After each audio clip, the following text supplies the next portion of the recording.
So welcome to our channel.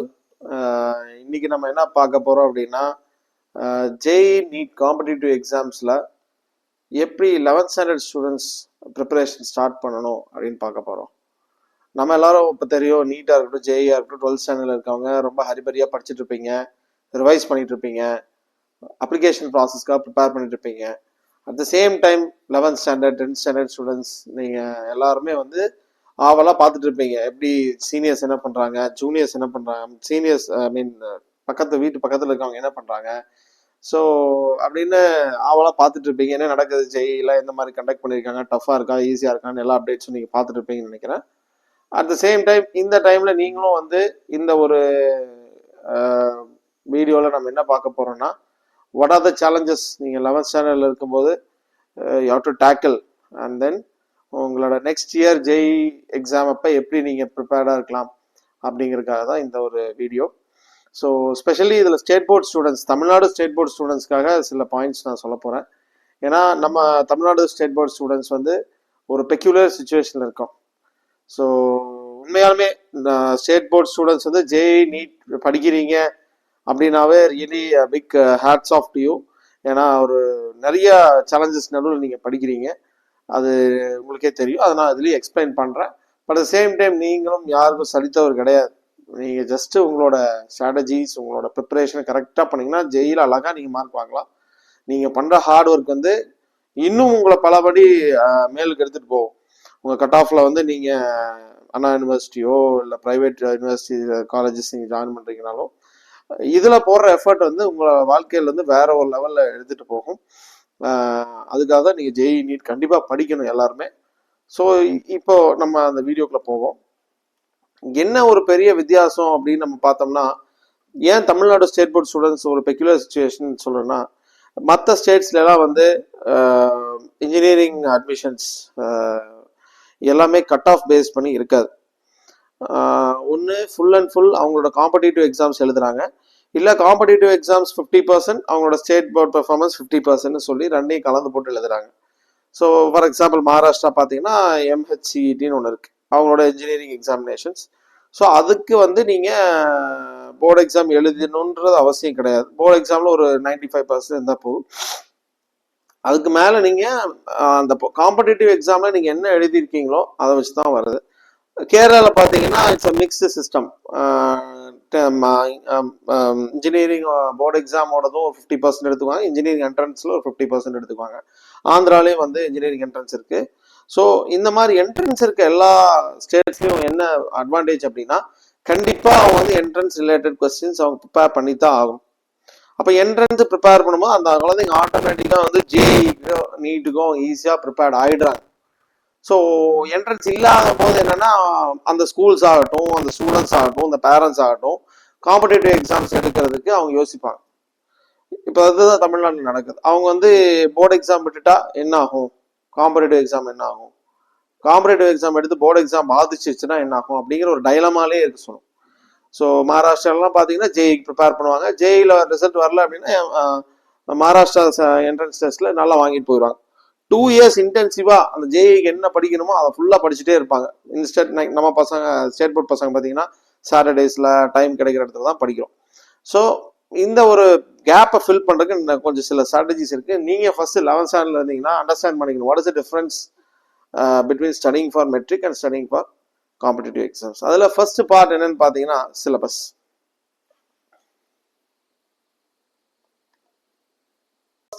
என்ன challenge அப்படின்னு பார்த்தீங்கன்னா சிலபஸ். இப்போ 2022க்கு அப்புறம் ஜேஇ சிலபஸ் ரெடியூஸ் பண்ணியிருக்காங்க, சிபிஎஸ்இ சிலபஸும் ரெடியூஸ் பண்ணியிருக்காங்க. அப்போது நம்மளோட ஸ்டேட் போர்டில் இன்னும் அந்த ரிவிஷன் எதுவும் வரலை. Book everything is good, அவங்க நிறைய கொடுக்குறாங்க.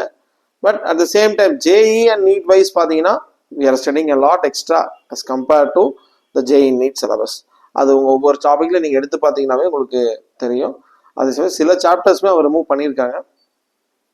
ஸோ அந்த ஒரு புரிதல் வேணும். ப்ளஸ் சில சாப்டர்ஸ் இன்க்ளூட் பண்ணியிருக்காங்க. For example practical chemistry, practical physics இதெல்லாம் இன்க்ளூட் பண்ணியிருக்காங்க. ஸோ அது எந்த அளவுக்கு நம்ம போர்டு எக்ஸாமில் வந்து சொல்லி தருவாங்கன்னு தெரியாது. பட் ஜேஇ நீட்ல உங்களுக்கு தெளிவாக தெரிஞ்சிருக்கணும். உங்களுக்கு என்ன மீட்டர் யூஸ் பண்ணுறீங்க, என்ன மெஷர்மெண்ட்ஸ் வருது, என்ன கெமிக்கல்ஸ் யூஸ் பண்ணுறீங்க, எல்லாமே நீங்கள் தெரிஞ்சிருந்தா மட்டும்தான் you will be able to touch those questions. So இந்த சிலபஸ் டிஃப்ரென்ஸ் வந்து நீங்கள் முன்னாடியே உணர்ந்து கொள்ளணும்.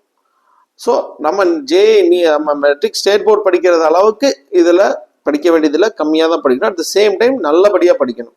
ஒரு கான்செப்டை படிச்சிங்கன்னா உங்களுக்கு சம்மில் இருந்து அதில் அப்ளிகேஷன்லேருந்து டிஃப்ரெண்ட் டைப்ஸ் ஆஃப் ப்ராப்ளம்ஸ் வந்து எல்லாமே தெளிவாக தெரிஞ்சுக்கணும். So that is what they are focusing on. Second வந்து காம்படென்சி பேஸ்ட் கொஸ்டின்ஸ். இப்போ நம்ம போர்டு எக்ஸாமில் என்ன சேலஞ்ச் அப்படின்னா, என்னதான் வந்து ஒரு 2019 அப்புறம் அவங்க சிலபஸை சேஞ்ச் பண்ணி புக்ஸ் எல்லாம் சேஞ்ச் பண்ணி நல்லபடியாக கொடுத்தாலுமே questioning, the mode of questioning has not change. இன்னுமே ஸ்டூடெண்ட்ஸ் மத்தியில் என்ன இருக்குன்னா 15 1 மார்க்ஸில் 13 1 மார்க் வந்து புக் பேக் தான் வரும், இதே நம்ம படித்தா போதும், இதில் மார்க் வந்துடும் அப்படிங்கிற மைண்ட் செட்டில் தான் இருக்காங்களோ வழியா. அன்லைக் சிபிஎஸ்சி ஸ்டூடெண்ட்ஸ், அவங்க சிபிஎஸ்சி ஸ்டூடெண்ட்ஸ் என்ன பண்ணுவாங்கன்னா எப்பவுமே புக் பேக் எதுவும் பார்க்க மாட்டாங்க, பார்ப்பாங்க, but they will believe in their understanding. ஏன்னா அவங்க கொஸ்டின் வந்து அண்டர்ஸ்டாண்டிங் பேஸ்டாக தான் கேட்பாங்க. ஸோ அவங்களுக்கு கன்ஃபியூஷன்ஸ் வந்துக்கிட்டே இருக்கும். அவங்க படிக்கும் போதே புக்கை படிக்கிறத விட கொஸ்டின் பேங்க் வச்சு கொஸ்டினை ஒர்க் அவுட் பண்ணி ப்ராக்டிஸ் தான் அதிகமாக பண்ணுவாங்க. ஸோ அந்த மாதிரி ஒரு சுச்சுவேஷன் போர்டு எக்ஸாமில் இன்னும் வரணும். அதே மாதிரி கரெக்ஷன்லேயும் அப்படி தான். கரெக்ஷனில் வந்து நீங்கள் கான்செப்டை பார்க்குறீங்களா, ஈஸ் வாஸ் த பார்க்குறீங்களான்றது தான் ரொம்ப முக்கியம். என்னதான் கொஸ்டினில் கரெக்டாக ஆன்சர் இருந்தாலும் 1 or 2 மார்க்ஸ் அதில் போயிடும். அப்போ ஸ்டூடெண்ட்ஸ் வந்து அப்போ 1 மார்க் போனாலும் கட் ஆஃப்ல 1 மார்க் குறையும்னு சொல்லி அதுக்கு அந்த 1 மார்க் ஆஃப் மார்க்குக்காக they give lot of importance for presentation. அந்த ஒரு ரோட் லேர்னிங்க்கு நிறையா அவங்க கீவேர்ட் மிஸ் ஆகக்கூடாது அப்படிங்கிற மாதிரி ரோட் லேர்னிங்க்கு நிறைய இம்பார்ட்டன்ஸ் கொடுப்பாங்க. ஸோ அப்போ காம்படென்சி பேஸ்ட் எப்போ வரும்? நீங்கள் questioning, the way of questioning should also be different, the way of correction should also be different. So அப்போ தான் ஸ்டேட் போர்ட் ஸ்டூடெண்ட்ஸ்க்கு வரும். ஸோ மூணாவது வந்து டைம். நிறைய ஸ்டேட் போர்ட் ஸ்கூல்ஸ் வந்து ஃபுல்லாகவே 6 o'clock வரைக்கும் வைப்பாங்க. அதுக்கப்புறம் ஸ்பெஷல் கிளாஸஸ் இருக்கும், டியூஷன்ஸ் இருக்கும். ஸோ இந்த ஒரு சேலஞ்சஸ் எல்லா மெட்ரிக் ஸ்டூடெண்ட்ஸ்க்கும் இருக்குது. இதையும் நீங்கள் ஓவர் கம் பண்ணணும். இப்போ அதில் என்ன உங்களுக்கு பெஸ்ட் அட்வான்டேஜ் என்னன்னா, உங்களுக்கு இந்த வருஷம் போர்டு எக்ஸாம் கிடையாது. There is no board exam for you. So it's a very good time to use this time. உங்களுக்கு முன்னாடி இந்த சீனியர்ஸ் 3 வருஷம் 2 வருஷமாலாம் என்னன்னா போர்டு எக்ஸாமுக்கும் 11th படிக்கணும், 12th படிக்கணும். போர்டு எக்ஸாம் படிக்கும்போது என்ன ஆகுனா 11th வந்து ஜனவரி பிப்ரவரி மார்ச் வந்து ஒன்றுமே பண்ண முடியாது, அப்படியே ஜேஇ நீட்டு மூடி வச்சு தான் உட்காந்துருப்பாங்க. ஸோ அந்த டைமில் வந்து உங்களுக்கு வேஸ்ட்டாக தான் போகும். ரெண்டாவது வந்து 3 மாதம் கேப் போட்டு ஜேஇ நீட் படிச்சிங்கன்னா ஃபுல்லாகவே ஒன்றும் புரியாது. உங்களோட ப்ராக்டிஸ் சரியாக இருக்காது, சில்லி மிஸ்டேக்ஸ் வரும், ஃபார்முலாஸ் ஞாபகம் வராது, இந்த மாதிரி நிறைய ப்ராப்ளம்ஸ் இருக்கும். ஸோ இந்த வருஷம் அது கிடையவே கிடையாது. உங்களோட ப்ரிப்பரேஷன் ஸ்மூத்தாக போயிட்டே இருக்கு. இன்ஃபேக்ட் மெனி ஸ்கூல்ஸில் வந்து ஜனவரி பிப்ரவரி வாக்கில் கிளாஸ் 12th சிலபஸ் ஆரம்பிச்சிருவாங்க. ஸோ அப்படிங்கிற உங்களுக்கு 11th போர்ஷன் தரவு பண்ணிட்டு 12th போர்ஷனில் நீங்கள் இருக்கிற கான்செப்ட்ஸ்லாம் இனிஷியலாக ஒர்க் அவுட் பண்ணி முடிச்சிடலாம். ஸோ இந்த டைம் நல்லா யூஸ் பண்ணிக்கிங்க. At the same time you should write olympiads, the IAPT olympiads, IOQM olympiads, NMTC olympiads next year வரும். இந்த வருஷம் இது எல்லாமே முடிஞ்சுது, நெக்ஸ்ட் இயர் வரும். அதை எல்லாத்தையும் ஒரு தடவை எழுதி பாருங்க.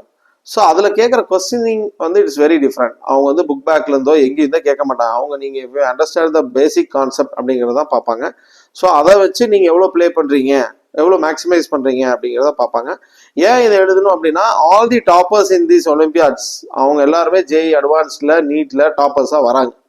Which means it helps them to score good marks in JEE and NEET while preparing and appearing for these examinations. இன்னொரு பிக் அட்வான்டேஜ் நீங்கள் என்ன பண்ணிக்கலாம் அப்படின்னா, ஒரு லாங்குவேஜ் டிஃப்ரெண்ட்டாக எடுத்துக்கலாம். உங்களுக்கு ஃப்ரெஞ்சோ சான்ஸ்கிரிட்டோ பிடிச்சிருந்துச்சுன்னா, அவங்க ஸ்கூல் அவைலபிளாக இருந்ததுன்னா நீங்கள் அதை ஃப்ரெஞ்ச் ஒரு சான்ஸ்கிரிட் தாராளமாக எடுத்துக்கலாம். அதை எடுக்கும்பொழுது என்னென்னா கொஞ்சம் இந்த 2 சப்ஜெக்ட் ஈஸியாக நீங்கள் படிக்க முடியும். ரொம்ப டைம் ஸ்பெண்ட் பண்ண வேண்டியதில்லை, கொஞ்சம் டைம்லேயே படித்து ஈஸியாக நீங்கள் இந்த ஸ்கோர் மார்க்ஸ்.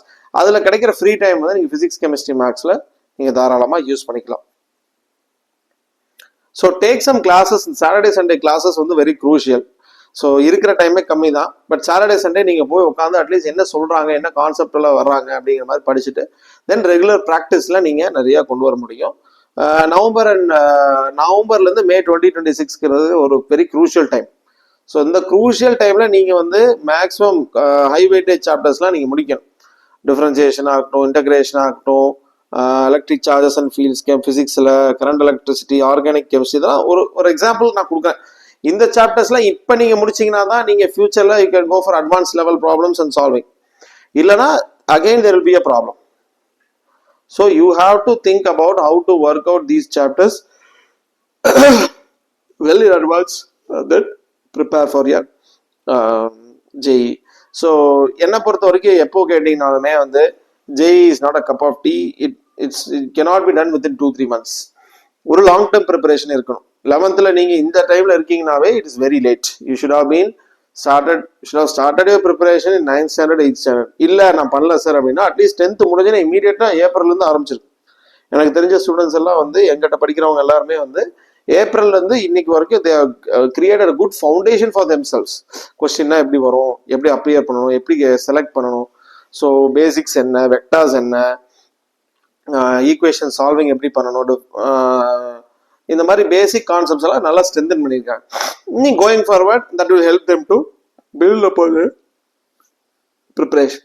ஸோ எல்லாருமே எல்லா ஸ்டேட் போர்ட் ஸ்டூடெண்ட்ஸும் you should try to writing JEE and but அதுக்கு என்ன பிளான் நீங்கள் பண்ணணும்னா 1.5 வருஷம் 2 வருஷத்துக்கு முன்னாடியே நீங்கள் பிளான் பண்ணி உட்காருங்க.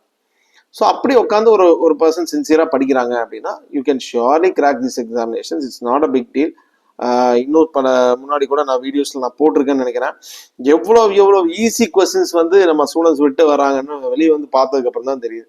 ஏன்னா ஜேஇ பொறுத்த வரைக்கும் முடிஞ்ச உடனே அவங்களோட ஆன்சர் ஸ்கிரிப்ட்ஸ் வெளியே வந்துடும். நாங்கள் எடுத்து பார்த்த எல்லா ஆன்சர்ஸ்லையும் minimum 10 to 15 questions including all the subjects 15 question ஈஸியாக விட்டு வரேன். ஸோ 15 கொஸ்டின் தான் 60 மார்க். ஸோ நார்மலாக 60 மார்க்குங்கிறது ஒரு பெரிய விஷயம். 150 to 180 இருந்தால் நீங்கள் NIT ட்ரிச்சியில் நீங்கள் தாராளமாக ஒரு சீட் கிடைக்கும். அது இல்லாமல் மெனி அதர் IIITஸில் உங்களுக்கு தாராளமாக சீட் கிடைக்கும்.